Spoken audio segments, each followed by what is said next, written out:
দেখতে পাচ্ছেন এখানে একটা বাটন আছে। তো আপনারা যদি এরকম কলাপস হয়ে যায় তখন ওপেন করার জন্য এটা যদি আপনি ক্লিক করেন তাহলে এরকম ট্যাব পাবেন, যেখানে আপনার আবেদন ফি জমা দিন এরকম একটা অপশন আছে। এখানে ক্লিক করে আপনারা আবেদন ফি জমা দিতে পারবেন।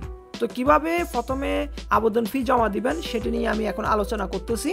তো আবেদন ফি জমা দেওয়ার জন্য আবেদন ফি জমা দিন এই অপশনটিতে ক্লিক করবেন। ক্লিক করার পর এরকম একটা ইন্টারফেস পাবেন, যেখানে দুটি অপশন থাকবে, একটা সোনালী ব্যাংক পেমেন্ট গেটওয়ে, আবার হচ্ছে একটা এসএল কমার্স। তো আপনারা চাইলে যে কোনো একটা গেটওয়ে দিয়ে পেমেন্টটা কমপ্লিট করতে পারবেন। তো সোনালী ব্যাংক গেটওয়েতে আপনারা যদি ক্লিক করেন বা এসএল কমার্সে ক্লিক করেন তাহলে এরকম একটা ইন্টারফেস পাবেন, যেখানে দুটি অপশন থাকবে, দেখতে পাচ্ছেন সোনালী ব্যাংক কার্ড, মোবাইল ব্যাংকিং।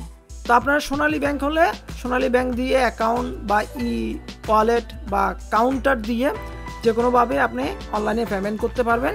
তবে সোনালী ব্যাংকের অ্যাকাউন্ট দিয়ে সরাসরি অনলাইনে পেমেন্ট করা হয় বা ই ওয়ালেট দিয়ে অনলাইনে পেমেন্ট করা হয়। তারপর কার্ড অপশন গেলে কার্ড দিয়ে আপনি পেমেন্ট করতে পারবেন সোনালী ব্যাংকের, বা অন্য কার্ড দিয়েও আপনি পেমেন্ট করতে পারবেন। তারপর মোবাইল ব্যাংকিং, আমি এখন দেখাচ্ছি মোবাইল ব্যাংকিং দিয়ে কিভাবে আপনি অনলাইনে পেমেন্ট করবেন। তো মোবাইল ব্যাংকিং ট্যাবে ক্লিক করলে আপনারা এই অপশনগুলো পেয়ে যাবেন, বিকাশ, ওকে ওয়ালেট, রকেট, নগদ। যে কোনো একটি সিলেক্ট করে আপনি মোবাইল ব্যাংকিং মাধ্যমে পেমেন্ট কমপ্লিট করতে পারেন। তো আপনি যদি বিকাশে ক্লিক করেন, ক্লিক করার পর আপনি কনফার্ম বাটনে ক্লিক করবেন। কনফার্ম বাটনে ক্লিক করলে এরকম একটা ইন্টারফেস পাবেন। পাওয়ার পর এই অপশনটিতে ক্লিক করবেন, পে উইথ বিকাশ, ঠিক আছে? এই অপশনটিতে ক্লিক করবেন। ক্লিক করার পর আপনার থেকে আপনার বিকাশ নাম্বারটি চাওয়া হবে। বিকাশ নাম্বারটি দেওয়ার পর আপনি কনফার্ম বাটনে ক্লিক করবেন। তো কনফার্ম বাটনে ক্লিক করার পর আপনার মোবাইলে একটা ভেরিফিকেশন কোড পাবেন, যেটা 6 ডিজিটের ভেরিফিকেশন কোড, যেটা এখানে দিয়ে কনফার্ম বাটনে ক্লিক করতে হবে। করার পর আপনার পেমেন্ট যে সাকসেসফুলি হয়েছে সেটা দেখাবে এবং রিডাইরেক্ট করে আবেদন জমা দিতে এগিয়ে যান। রিডাইরেক্ট করে আবেদন জমা দিতে এগিয়ে যান এই অপশনটিতে নিয়ে আসবে।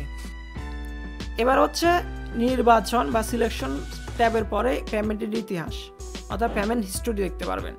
তো পেমেন্ট হিস্টোরি দেখার জন্য এখানে পেমেন্ট হিস্টোরি বা ইতিহাসে যদি আপনি ক্লিক করেন তাহলে এখানে কখন কিভাবে আপনি পেমেন্ট করেছেন এবং কত টাকা পেমেন্ট করেছেন সেটা দেখতে পাবেন, এবং ট্রানজ্যাকশন আইডিটা খুবই গুরুত্বপূর্ণ, সেটাও আপনি এখানে দেখতে পাবেন। ঠিক আছে?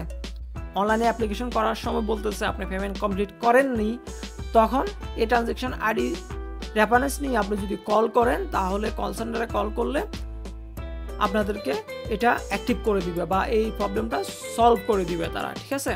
এবং এখানে আরও কিছু অপশন আছে, ডাউনলোড করতে পারবেন এই হিস্টোরিটা, এবং আপনারা চাইলে ইংলিশ ভার্সনও এই পুরো প্রসেসটা কমপ্লিট করতে পারবেন। যারা ইংলিশে কমপ্লিট করতে যাচ্ছেন তারা ইংলিশে অ্যাক্টিভ করে রাখবেন, যাদের থেকে বাংলা ভালো লাগে তারা বাংলায় সম্পূর্ণ প্রসেস কমপ্লিট করতে পারবেন, এতে কোনো সমস্যা নাই। তো আজ এ পর্যন্ত, ভালো থাকবেন, সুস্থ থাকবেন আর অনলাইন জিজ্ঞাসার সাথে থাকবেন। পরবর্তী ভিডিওতে আমি দেখাবো কিভাবে আপনারা বিকাশের মাধ্যমে পেমেন্ট কমপ্লিট করবেন।